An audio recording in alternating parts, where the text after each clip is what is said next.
사돈 보험금이 15억이면 우리가 잘 써먹을 수 있겠네. 엄마 걱정 마세요. 제가 어머님 설득해서 돈 다 빼내올게요. 우리 수정이 머리 좋지? 돈으로 카페도 차리고 민준이 유학도 보내고 이게 다 내 솜씨야. 제가 이제 어머님 마음 흔드는 법 알아요. 어머님 앞에서는 착한 며느리 연기하면서 슬쩍슬쩍 돈 이야기 꺼내면 되죠. 혼자 계시니까 외롭다고 하면서 접근하면 돼. 돈 관리는 우리가 해준다고 하고. 어차피 어머님은 돈 쓸 줄도 모르시잖아요. 우리가 대신 써줘야죠. 이런 똑똑한 딸 두어서 얼마나 좋아. 그 돈으로 우리 식구들 다 좋은 데 가자. 엄마, 이따가 어머님한테 전화해서 한 번 더 말씀드려 볼게요. 이번에는 꼭 설득해서 보험금 받아낼게요. 여보, 걱정하지 마. 내가 다 알아서 할 테니까. 어머님 돈은 내가 책임질게. 나이도 있으시니까 돈 관리도 못 하실 거야. 우리가 도와준다고 하면서 슬쩍 가져오면 되지 뭐. 어머님 앞에서는 효도하는 척 하면서요. 어머님이 돈 쓰시기 전에 우리가 빨리 써야죠.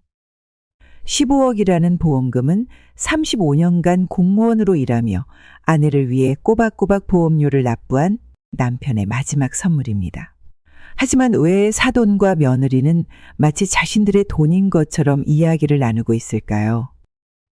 착한 며느리 연기를 하면서 돈을 빨리 써야죠라는 대화들. 이런 대화를 나누는 며느리와 친정엄마는 무슨 속셈일까요? 지금부터 72세 정순자 할머니의 이야기를 들어보시죠. 저는 평범한 가정주부로 살아왔습니다. 저희 부부는 경제적으로 넉넉하지 않았지만 항상 서로를 믿고 의지하며 행복하게 살았습니다. 특히 아이들이 어릴 때는 어렵고도 즐거운 시간이 많았습니다. 남편은 하루도 빠짐없이 공장으로 출근했고 저는 틈틈이 동네에서 반찬을 팔며 살림에 보탰습니다. 아이들이 학교에서 돌아오면 제가 해준 김치찌개에 밥을 먹으며 온 가족이 둘러앉아 이야기하곤 했습니다. 그때가 제 인생에서 가장 평온하고 행복했던 순간들이 아니었나 싶습니다. 아들 준수는 대학 졸업 후 직장에 들어갔고 며느리 수정을 만났습니다. 수정은 외향적이고 깔끔한 성격으로 좋은 인상을 남겼습니다. 결혼식도 조촐하게 치렀고 결혼 후에는 손자 민준이까지 태어나면서 우리 가족은 한층 더 단단해지는 것 같았습니다. 그러나 행복했던 그 시절이 지나가고 남편이 병으로 쓰러지면서 상황은 크게 바뀌었습니다. 남편이 떠난 날을 저는 잊을 수 없습니다.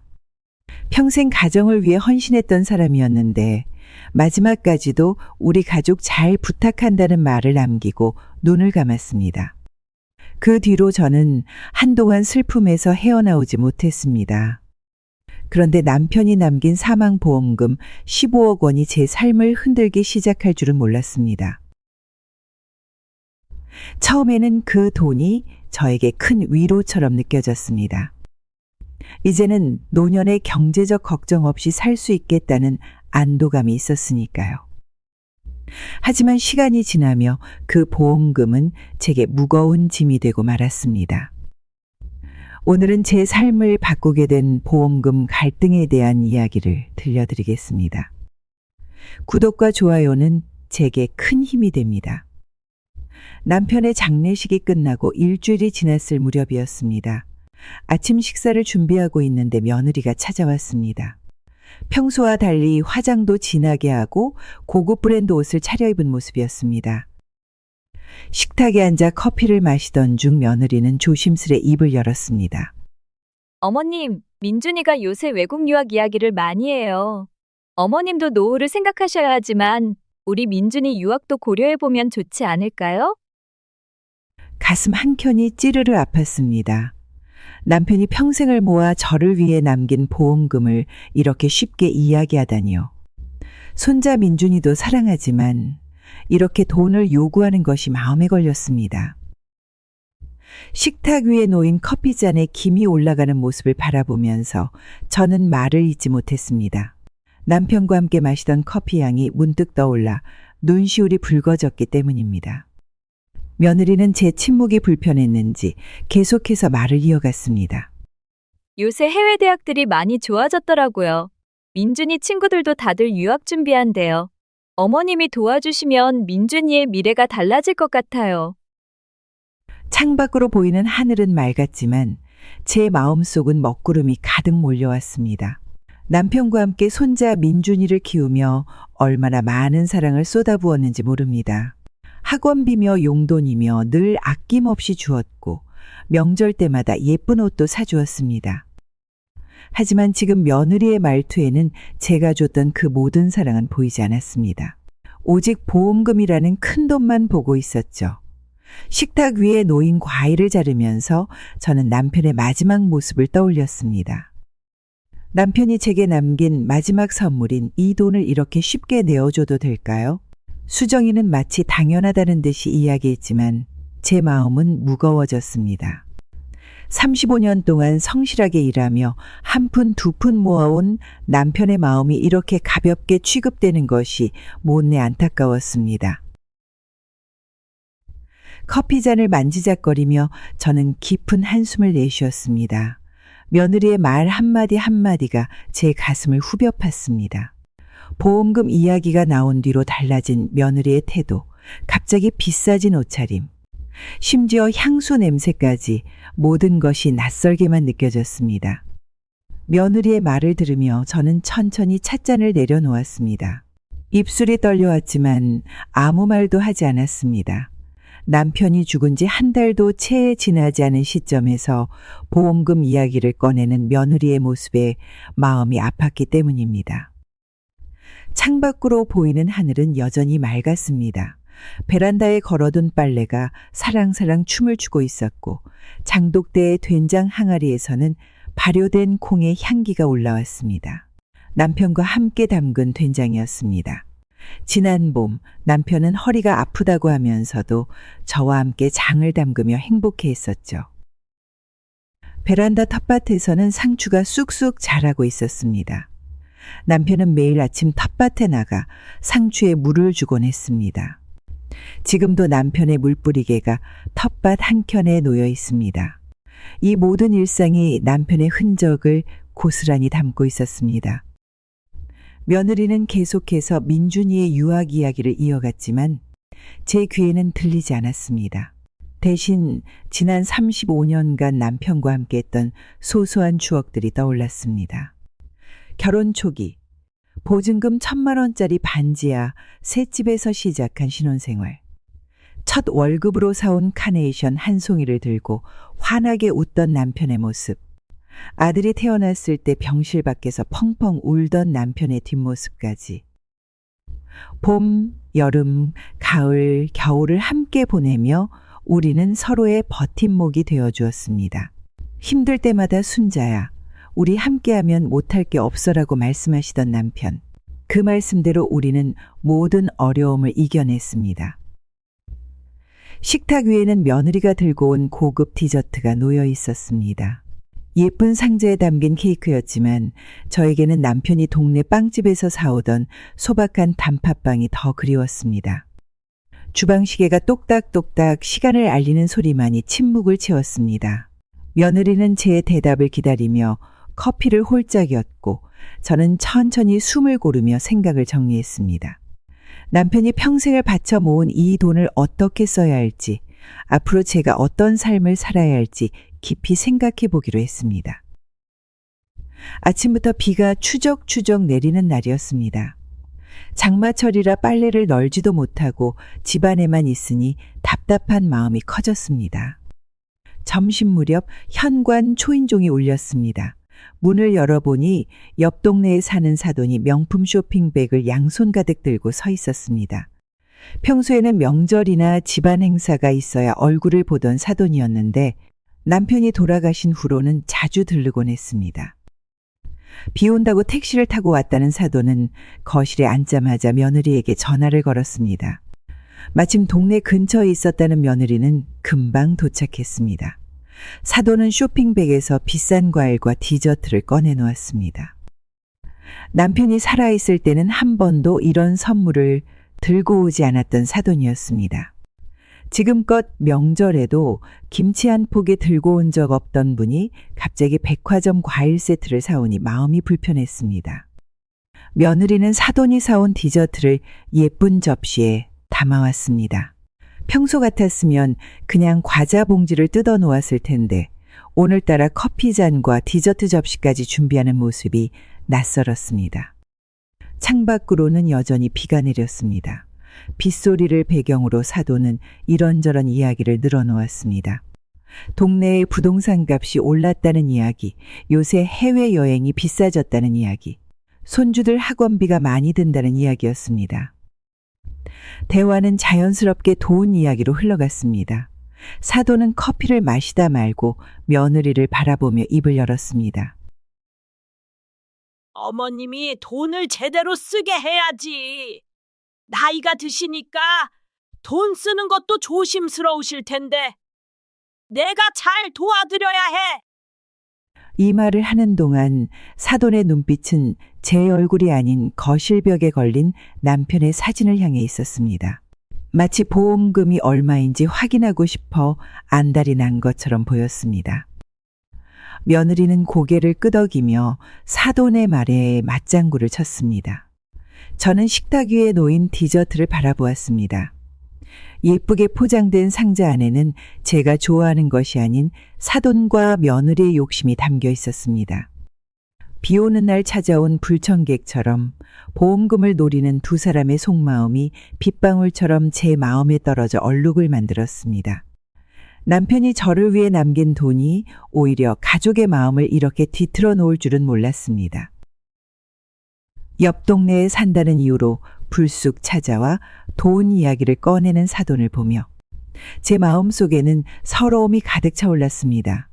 평생 검소하게 살면서 자식 뒷바라지하고 가정을 지켜온 제 노력은 안중에도 없이 오직 보험금만 바라보는 두 사람의 모습에 가슴이 아팠습니다. 보험금 이야기가 나온 뒤 며느리의 행동이 눈에 띄게 달라졌습니다. 친정 부모님 댁 난방비가 많이 나온다며 제게 도움을 청했고 친정 동생의 전세 보증금도 제가 도와줄 수 있지 않겠냐고 물었습니다. 심지어 친정 조카의 학원비까지 거론하며 매번 돈 이야기를 꺼냈습니다. 며느리의 SNS를 보면 친정에서 찍은 사진들이 가득했습니다. 보험금을 받은 뒤로는 친정 부모님께 명품 가방을 선물하고 호텔에서 가족 모임을 하는 사진도 올렸습니다. 친정어머니 건강검진을 위해 비싼 병원을 예약했다는 글도 보였습니다.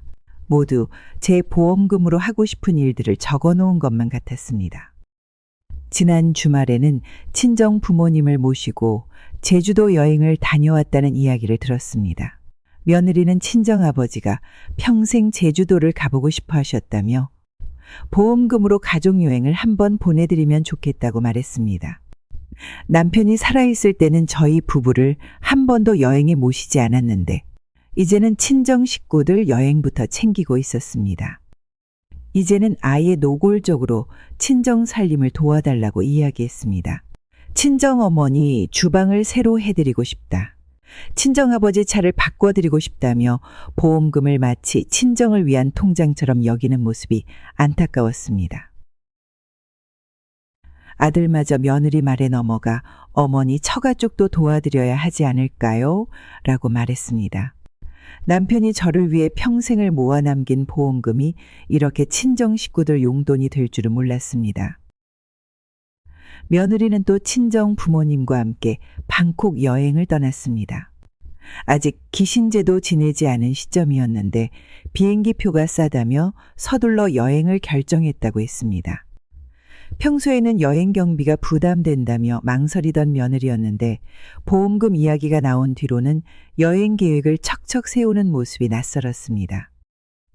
사돈과 며느리는 5일간의 방콕 여행을 다녀왔습니다. 여행 내내 SNS에는 호화로운 호텔 사진과 고급 레스토랑에서 찍은 사진들이 올라왔습니다. 특히 명품관에서 찍은 사진이 여러 장 있었는데 며느리의 옷차림도 평소보다 한층 더 고급스러워진 것이 눈에 띄었습니다. 방콕에서 돌아온 다음 날 며느리와 사돈은 저희 집으로 찾아왔습니다. 커다란 면세점 쇼핑백을 들고 현관문을 들어서는 모습이 마치 무슨 큰 선물이라도 준비해 온 것처럼 보였습니다. 거실에 들어서자 사돈은 수정이에게 큰 쇼핑백을 건네주었습니다. 며느리가 쇼핑백 안에서 꺼낸 것은 반짝이는 금장 로고가 달린 명품 지갑이었습니다. 저는 부엌에서 차를 준비하면서도 귀가 거실 쪽으로 쫑긋 세워졌습니다. 우리 수정이 며칠 전에 방콕 여행 가서 엄마랑 쇼핑 잘했지? 이번에는 우리가 선물 사왔으니까 다음에는 어머님이 해외여행 한번 다녀오시면서 선물 사오시면 되겠어요. 며느리는 새 지갑을 이리저리 구경하며 웃었습니다. 저는 차를 타면서도 손이 덜덜 떨렸습니다. 남편이 돌아가신 지 얼마 되지도 않았는데 해외여행은 무슨 해외여행입니까? 사돈은 계속해서 말을 이어갔습니다. 이제 혼자 계시면 심심하실 텐데 우리랑 같이 여행도 다니시고 즐겁게 사셔야죠. 우리 수정이가 어머님 여행 일정도 짜드릴 테니까 걱정 마세요. 차를 들고 거실로 나오니 며느리는 벌써 새 지갑에 카드를 옮겨놓고 있었습니다. 명품 매장에서 산 듯한 지갑은 반들반들 윤이 났습니다. 우리가 이번에 방콕 가서 보니까 물가가 많이 올랐더라고요. 예전에는 이런 지갑도 싸게 살 수 있었는데 요즘은 다 비싸져서 어머님도 통장에 돈 넣어두기만 하지 마시고 즐겁게 쓰면서 사셔야죠. 사돈의 말 한마디 한마디가 전부 보험금을 겨냥한 것 같아 가슴이 답답했습니다.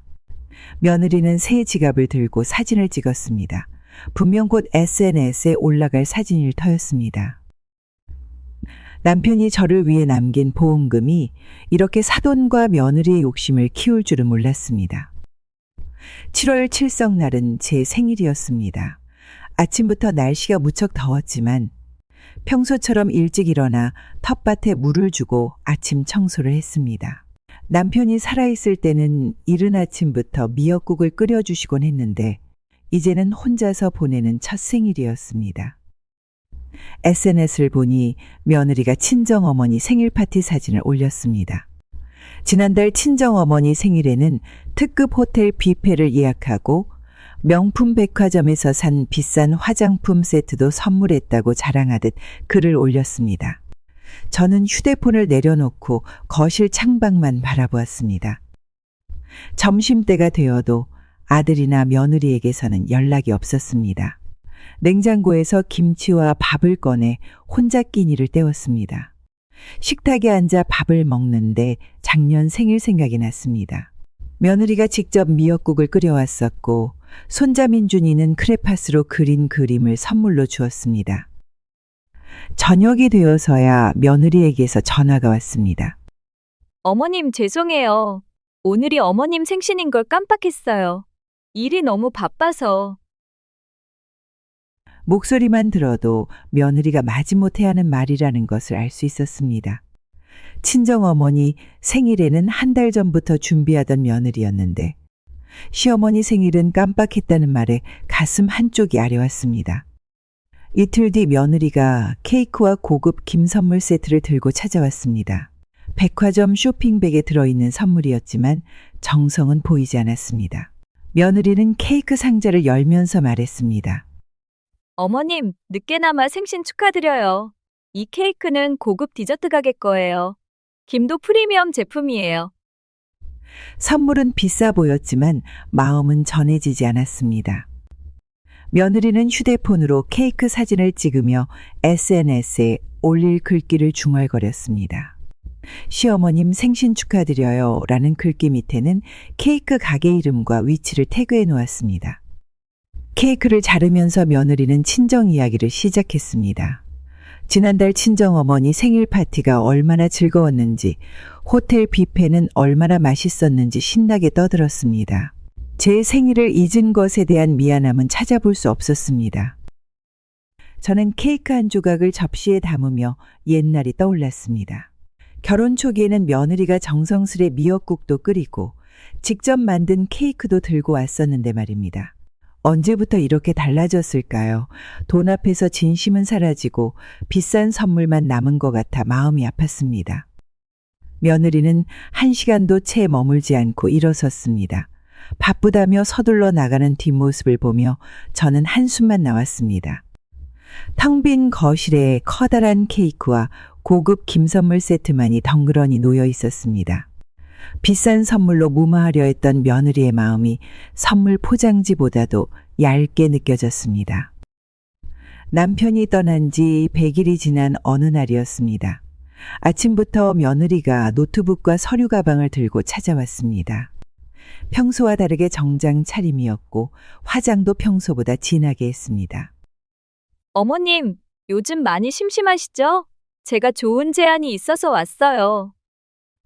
노트북을 펼치더니 화려한 커피숍 사진들을 보여주었습니다. 강남에 있는 유명한 프랜차이즈 카페였습니다. 매장 인테리어부터 커피 머신까지 준비해온 자료를 하나하나 꺼내 설명했습니다. 어머님, 저희가 같이 카페를 차리면 어떨까요? 요새는 어르신들도 카페 사장님 많이 하세요. 어머님도 취미 삼아 하시면 좋을 것 같아요. 창밖에서는 아파트 공사 소리가 들려왔습니다. 며느리의 말을 듣고 있자니 공사장의 망치 소리만큼이나 머리가 아팠습니다. 남편과 함께 살던 이 동네에서 한 번도 장사를 해본 적이 없었는데 갑자기 무슨 카페 운영이란 말입니까? 서류 봉투에서는 장황한 사업 계획서가 나왔습니다. 권리금이 5천만 원, 인테리어가 7천만 원, 기계값이 4천만 원. 숫자들이 빼곡하게 적혀 있었습니다. 마지막 장에는 어머님 투자금 3억 원이라고 적혀 있었습니다. 제가 실무는 다 맡을 테니까 어머님은 보험금에서 조금만 투자해 주세요. 나중에 수익금은 똑같이 나눠 가지면 되잖아요. 장사 경험도 없는 제게 갑자기 카페 운영을 제안하는 며느리의 말투에는 진심이 느껴지지 않았습니다. 오히려 보험금을 노리는 속셈이 훤히 보였습니다. 베란다에서는 바람에 흔들리는 빨래들이 보였습니다. 남편의 와이셔츠를 마지막으로 빨아둔 것이 아직도 옷장에 걸려 있었습니다. 빨래 넣는 일조차 힘들어하는 제가 어떻게 카페를 운영할 수 있을까요? 며느리는 계속해서 화려한 카페의 사진들을 보여주었습니다. 유명 연예인이 다녀갔다는 카페, 웨이팅이 길게 줄을 선다는 카페, SNS에 인기 있는 카페, 하나같이 화려하고 비싼 곳들 뿐이었습니다. 창가에 놓인 남편 사진이 눈에 들어왔습니다. 남편은 공무원 월급으로 한 푼 두 푼 모아 보험금을 남겼는데 이제 며느리는 그 돈으로 호화로운 카페를 차리자고 합니다. 가슴 한켠이 찢어지는 것만 같았습니다. 점심시간이 되자 며느리는 근처 구청에 가서 상담도 받아보자고 했습니다. 이미 자리까지 받은 것 같았습니다.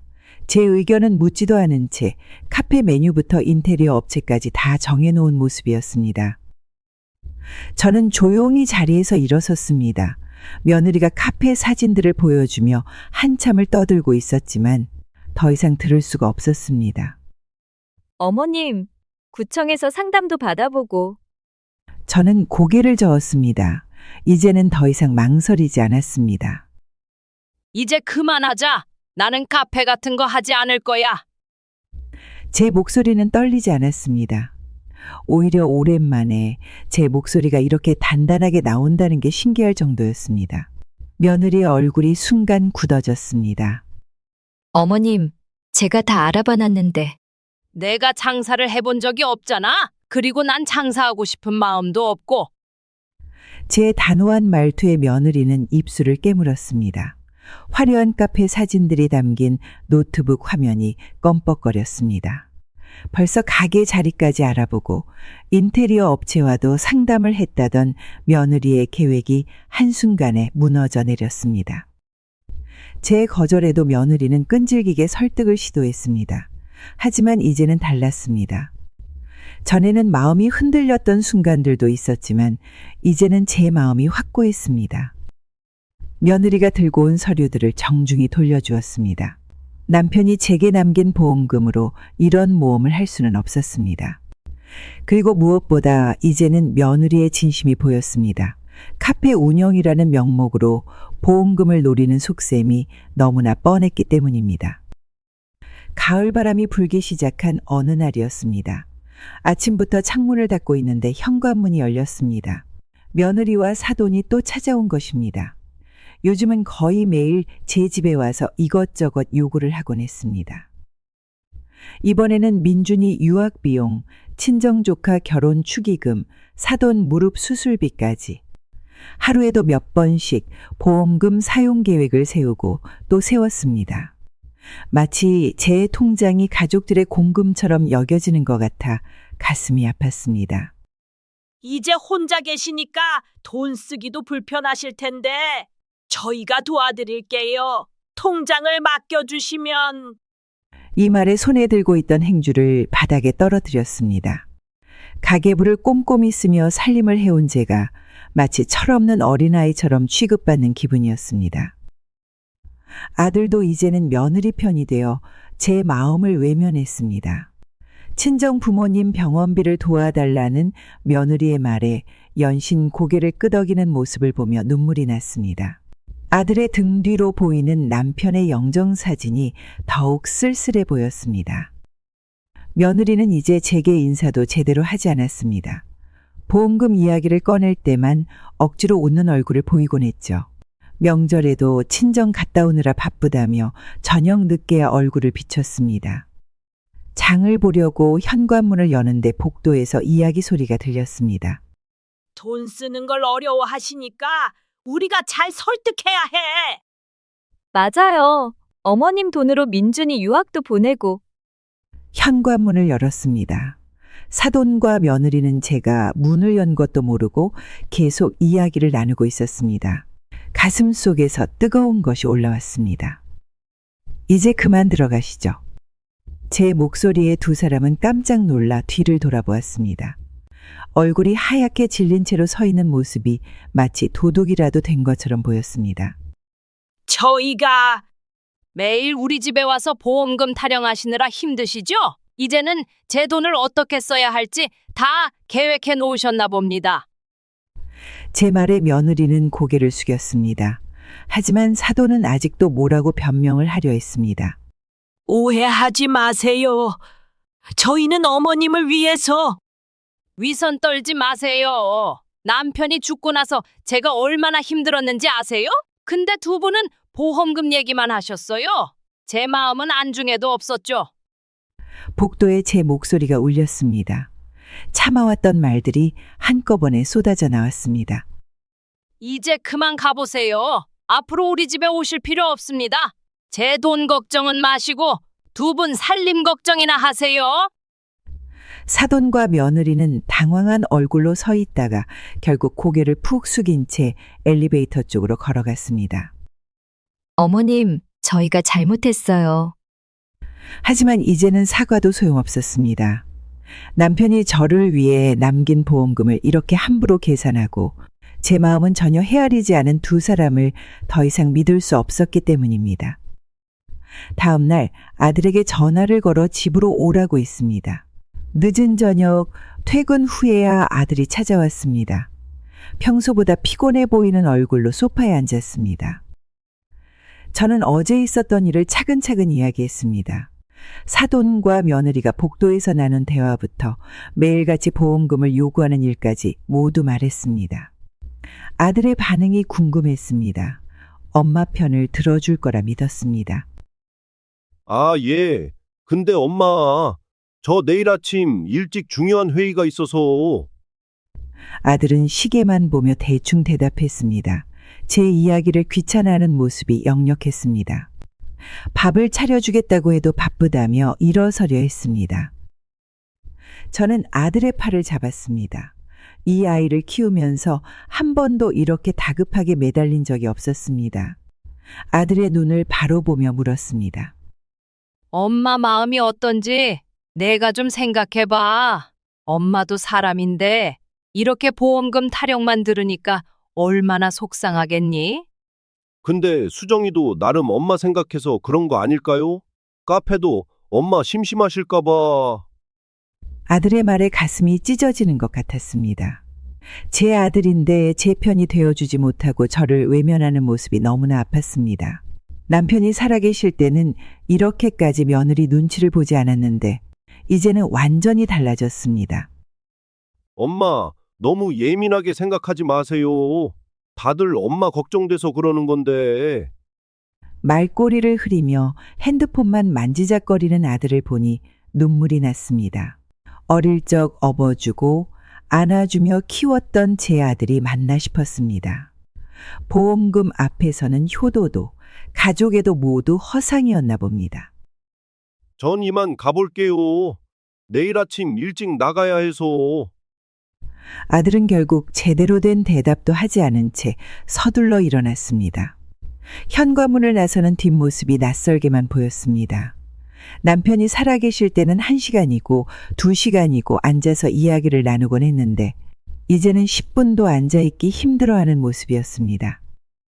문이 닫히고 빈 거실에 혼자 남았습니다. 벽에 걸린 가족 사진 속 환하게 웃고 있는 우리 모습이 이제는 낯설기만 했습니다. 보험금이 우리 가족을 이렇게 남남처럼 만들어버릴 줄은 몰랐습니다. 아들이 얼마 전 가족 단톡방에 저를 초대했습니다.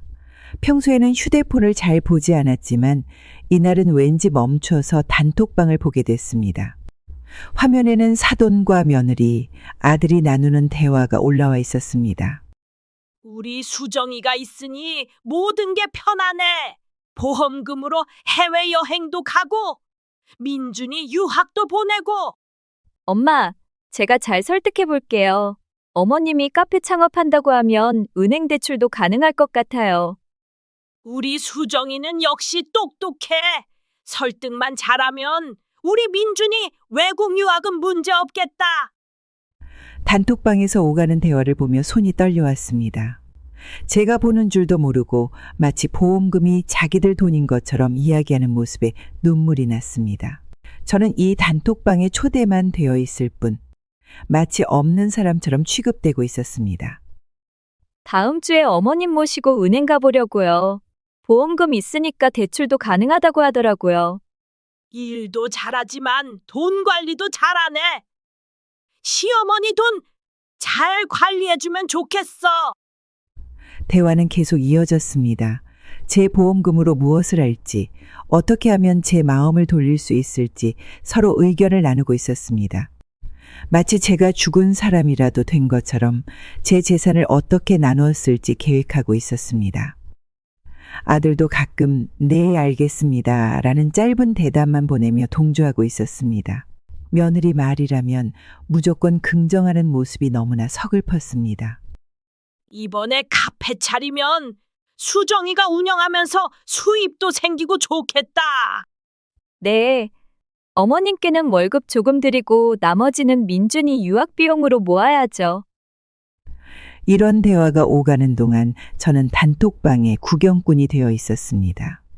남편이 저를 위해 남긴 보험금을 이렇게 마음대로 계획하고 서로 좋아하는 모습을 보니 가슴이 찢어질 것 같았습니다. 여태까지 아들만큼은 믿었습니다. 보험금도 언젠가는 아들에게 물려줄 생각이었습니다. 아무리 며느리와 사돈이 보험금을 노린다 해도 아들만큼은 제 편이 되어줄 거라 생각했습니다. 하지만 단톡방에서 보인 아들의 모습은 달랐습니다. 며느리가 보험금 이야기를 꺼낼 때마다 네, 알겠습니다 라고 답하는 짧은 메시지들. 엄마의 마음은 전혀 헤아리지 않은 채 아내의 눈치만 보는 모습에 가슴이 아팠습니다. 지난 추석에 아들이 보였던 태도가 떠올랐습니다. 사돈과 며느리가 보험금으로 카페를 차리자고 했을 때도, 민준이 유학 이야기가 나왔을 때도 아들은 조용히 고개만 끄덕였습니다. 엄마의 의견은 한 번도 묻지 않았습니다. 어릴 적 기억이 스쳐갔습니다. 학교 갈 때마다 아들 도시락을 싸주던 일, 중학교 때 야자하고 늦게 오면 골목 어귀까지 마중 나가던 일, 대학 등록금을 마련하려고 밤늦게까지 반찬 가게에서 일하던 시절, 그 모든 세월이 물거품이 된 것만 같았습니다. 아들에게 전화가 와도 이제는 받고 싶지 않았습니다. 며느리 심부름으로 보험금 이야기나 꺼낼 것이 뻔했기 때문입니다. 제가 힘들 때 위로 한마디 해주지 않던 아들이 보험금 이야기만 나오면 부지런히 전화를 걸어왔습니다. 사진첩을 보다가 아들의 돌사진을 발견했습니다. 빨간 한복을 입고 환하게 웃는 아기 얼굴. 그때는 이 아이가 이렇게 변할 줄 몰랐습니다. 남편 장례식 때도 며느리 눈치만 보더니 이제는 완전히 저를 외면하는 모습에 마음이 식어버렸습니다. 통장 정리를 하면서 보험금을 바라보았습니다.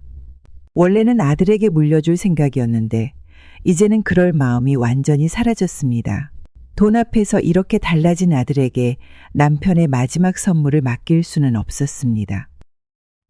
단톡방을 본 다음 날 아침, 평소보다 일찍 일어났습니다. 남편의 사진을 바라보며 오랫동안 생각에 잠겼습니다. 35년 동안 남편과 함께 살면서 늘 의지하고 살았는데 이제는 제 삶을 스스로 계획해야 할 때가 왔다는 생각이 들었습니다. 창밖으로 동이 트는 모습이 보였습니다. 새벽 햇살이 창문을 비추자 마음속에서도 무언가가 밝아지는 느낌이 들었습니다. 이제는 제가 원하는 삶을 살아야겠다는 결심이 섰습니다. 옷장 깊숙이 넣어두었던 가방을 꺼냈습니다. 15년 전 취미로 배우고 싶었던 수채화학원 전단지가 가방 속에 고이 접혀 있었습니다. 그때는 시간이 없다며 돈이 아깝다며 망설였던 일들이 이제는 제게 새로운 희망으로 다가왔습니다. 화장대 앞에 앉아 거울을 바라보았습니다. 늘 며느리와 사돈의 눈치를 보며 살았던 제 모습이 거울에 비쳤습니다. 하지만 이제는 달라져야 했습니다. 남편이 제게 남긴 보험금으로 제 인생을 새롭게 시작하고 싶었습니다. 책상에 앉아 종이를 꺼내 하나씩 적어 내려갔습니다. 수채화를 배우고 외국어도 공부하고 여행도 다녀오고 싶었습니다. 젊었을 때는 아이들 뒷바라지 하느라 나이 들어서는 며느리 눈치 보느라 하지 못했던 일들을 이제는 하고 싶었습니다. 남편의 보험금은 저를 위한 마지막 선물이었습니다. 가족들이 원하는 대로 써버리기에는 너무나 아까웠습니다. 이 돈으로 제 인생의 이막을 시작하고 싶었습니다. 더 이상 누구의 눈치도 보지 않고 제가 원하는 삶을 살고 싶었습니다. 오후가 되자 집 근처 은행에 가서 통장을 새로 만들었습니다. 보험금은 제 명의로 된 새 통장으로 옮겼고 가족들은 아무도 모르는 계좌를 하나 더 만들었습니다. 이제는 제 돈을 제가 관리하겠다는 의지였습니다. 동네를 걸으며 문화센터도 들렀습니다. 수채화반, 영어회화반, 스마트폰 활용반. 하나하나 둘러보는 제 마음이 설렜습니다. 며느리나 사돈의 눈치를 보지 않고 제가 하고 싶은 일을 할 수 있다는 생각에 가슴이 뛰었습니다. 이른 아침, 강남에 있는 법률사무소를 찾았습니다. 평생 법원이나 변호사 사무실을 가본 적이 없었기에 긴장되었습니다. 하지만 이제는 제 재산을 지키기 위해 이런 곳도 찾아와야 했습니다. 어떤 일로 오셨습니까? 저는 천천히 가방에서 서류들을 꺼냈습니다. 남편의 보험금 증서, 통장, 집문서까지 모든 재산 관련 서류를 준비했습니다. 남편이 평생을 모아 제게 남긴 재산을 이제는 확실히 정리해야 했기 때문입니다. 변호사에게 지금까지 있었던 일들을 말씀드렸습니다. 아들과 며느리가 보험금을 노리는 일, 사돈이 재산을 탐내는 일, 가족들이 제 의견은 무시한 채 돈 계획만 세우는 일들을 이야기했습니다. 변호사는 제 이야기를 꼼꼼히 메모하면서 들었습니다. 재산을 지키기 위한 방법들을 하나씩 설명해 주었습니다. 신탁을 만들어 재산을 보호하는 방법, 상속 계획을 미리 세우는 방법, 유언장을 작성하는 방법까지 모든 것을 자세히 알려주었습니다. 보험금과 재산을 사회복지단체나 장학재단에 기부하는 방법도 있습니다. 이 말을 듣는 순간 눈물이 났습니다. 제가 고생하며 키운 아들에게 한 푼도 주지 않겠다고 결심하는 이 순간이 너무나 슬펐기 때문입니다. 하지만 이제는 돌이킬 수 없었습니다. 변호사와 함께 유언장부터 작성했습니다. 내가 사망 후 남은 돈 전액과 집을 사회복지재단에 기부한다는 내용이었습니다. 아들과 며느리에게는 일절 상속하지 않겠다는 내용도 분명히 적었습니다. 또한 공증도 바로 진행했습니다. 나중에 아들이나 며느리가 이의를 제기할 수 없도록 모든 절차를 법적으로 확실하게 진행했습니다. 제 마음이 또 약해질지 모른다는 생각에 서둘러 모든 일을 처리했습니다. 창밖으로 점심시간을 알리는 종소리가 들렸습니다. 오전 내내 진행된 법적 절차가 모두 끝났습니다. 이제는 제 재산이 확실하게 보호받을 수 있게 되었다는 생각에 마음이 놓였습니다. 사무실을 나서면서 발걸음이 가벼워졌습니다. 이제 더 이상 아들이나 며느리가 보험금을 요구할 때마다 마음 아파하지 않아도 된다는 생각에 오히려 편안해졌습니다. 남편이 제게 남긴 마지막 선물이 좋은 곳에 쓰일 거라는 생각에 위로가 되었습니다. 토요일 저녁 강남의 고급 한정식 집을 예약했습니다. 평소에는 이런 비싼 식당은 생각도 못했지만 오늘만큼은 특별했습니다. 제가 전화를 걸어 아들과 며느리, 사돈을 초대했습니다.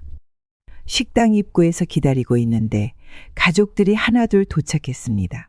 며느리는 무슨 좋은 일이 있냐며 환하게 웃었고 사돈은 오랜만에 어머님이 밥을 사신다며 기대에 찬 목소리를 냈습니다. 개별실로 안내된 우리 가족은 화려하게 차려진 밥상 앞에 앉았습니다. 반찬이 하나 둘 나올 때마다 며느리와 사돈은 연신 칭찬을 했습니다. 제 통장에서 나갈 돈을 계산하듯 음식을 바라보는 눈빛이 안쓰러웠습니다. 저는 천천히 수저를 들었습니다. 가족들도 모두 식사를 시작했습니다.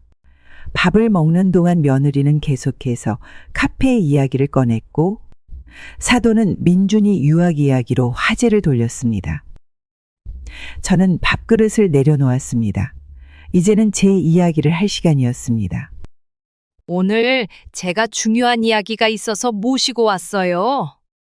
순간 식당 안이 조용해졌습니다.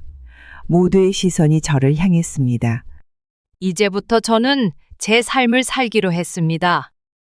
며느리의 젓가락이 그릇에 떨어졌습니다. 사돈의 얼굴이 하얗게 변했습니다. 아들은 어리둥절한 표정으로 저를 바라보았습니다. 수채화도 배우고 여행도 다니고 제가 하고 싶었던 일들을 하면서 살려고 합니다. 며느리는 얼굴색이 변하며 말을 더듬었습니다. 어머님, 카페 창업은요? 사돈도 급하게 말을 이었습니다. 민준이 유학은 하지만 저는 흔들리지 않았습니다. 이제는 더 이상 눈치 보며 살고 싶지 않았습니다. 남편이 제게 남긴 보험금으로 제 인생을 살고 싶었습니다. 밥상 위에는 아직도 반찬들이 가득했지만 식구들은 더 이상 수저를 들지 못했습니다. 며느리는 계속해서 손수건만 만지작거렸고 사돈은 한숨만 내쉬었습니다. 집으로 돌아가는 차 안에서 며느리와 사돈이 수군거리는 소리가 들렸습니다. 제 갑작스러운 선언에 놀란 것 같았습니다. 하지만 저는 오히려 마음이 가벼워졌습니다. 이제는 제 인생을 제 마음대로 살 수 있다는 생각에 가슴이 벅차올랐습니다. 가족들에게 선언을 한 다음 날 여행사에 전화를 걸었습니다. 인터넷으로 찾아보던 유럽 패키지 여행을 예약했습니다. 이탈리아, 프랑스, 스위스, 남편과 함께 꿈꾸던 나라들이었습니다. 여권을 만들러 가는 길, 휴대폰이 계속 울렸습니다. 며느리와 사돈의 전화였습니다. 하지만 더 이상 받고 싶지 않았습니다. 제 선택이었고 제 인생이었습니다. 비행기 표를 끊고 여행 준비를 하면서 SNS에 사진을 올렸습니다. 며느리가 그토록 자랑하던 방콕 여행보다 더 멋진 곳으로 떠나는 제 모습을 보여주고 싶었습니다. 사진 밑에는 72살, 인생의 새로운 시작이라고 적었습니다. 출발 전날 아들이 찾아왔습니다. 엄마, 정말 혼자 가실 거예요? 말없이 캐리어를 정리했습니다. 이제 와서 아들이 무슨 말을 해도 제 마음은 바뀌지 않을 것입니다. 35년간 키운 정이 식어버린 지금 더 이상 돌이킬 수 없었습니다. 인천공항으로 가는 택시 안에서 며느리가 보낸 메시지를 보았습니다. 어머님, 저희가 잘못했어요. 돌아오시면 같이 이야기 나눠요. 하지만 이제는 늦었습니다. 제 마음속에서 며느리의 자리는 이미 사라졌습니다. 비행기가 이륙할 때 창밖으로 작아지는 서울의 모습을 바라보았습니다. 72년 인생에서 처음으로 혼자만의 여행을 떠나는 순간이었습니다. 가슴이 벅차올랐습니다. 로마에 도착해 콜로세움을 보면서 사진을 찍었습니다. 파리의 에펠탑 앞에서도 스위스 알프스 산맥을 바라보면서도 사진을 찍었습니다. 그리고 그 사진들을 하나하나 SNS에 올렸습니다. 며느리가 올렸던 방콕 여행 사진보다 더 멋진 순간들이었습니다. 베니스의 곤돌라를 타면서 옆자리가 비어있는 것이 슬프지 않았습니다. 오히려 이제야 진정한 자유를 느낄 수 있었습니다. 남편이 저를 위해 남긴 보험금으로 제가 원하는 대로 쓸 수 있다는 사실이 행복했습니다. 호텔방에서 매일 밤 SNS 알림이 울렸습니다. 며느리와 사돈이 보낸 메시지들이었습니다. 하지만 읽지 않았습니다. 대신 남편 사진을 보며 이야기했습니다. 여보, 나 이제 행복해요. 당신이 남겨준 선물로 이렇게 멋진 곳에 왔어요. 한 달간의 여행을 마치고 돌아오는 비행기 안에서 창밖을 바라보았습니다. 이제는 더 이상 누구의 눈치도 보지 않을 것입니다. 보험금을 노리는 가족들의 계획도 며느리의 달콤한 말도 더 이상 저를 흔들 수 없습니다. 공항에 도착했을 때 아들과 며느리가 마중 나와 있었습니다. 하지만 저는 모른 척 택시를 타고 돌아왔습니다. 이제는 제 삶을 살 것입니다. 이것이 바로 제가 선택한 가장 달콤한 복수였습니다. 72살의 나이에 저는 새로운 삶을 시작했습니다. 돈 때문에 변해버린 가족들에 대한 제 복수는 바로 저 자신의 행복을 찾는 것이었습니다.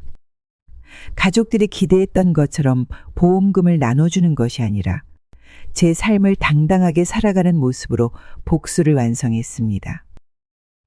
남편이 제게 남긴 보험금으로 시작한 새로운 인생. 이것은 제게 가장 달콤한 복수이자 가장 행복한 선택이었습니다. 여러분의 인생에도 이런 순간이 찾아올 수 있습니다. 돈 때문에 변해버린 가족들. 하지만 제가 깨달은 것처럼 진정한 복수는 자신의 행복을 찾는 것이 아닐까요? 제 이야기가 여러분의 가슴에도 작은 용기가 되었기를 바랍니다. 이 영상이 마음에 드셨다면 좋아요와 구독 부탁드립니다. 댓글로 여러분의 이야기도 들려주세요.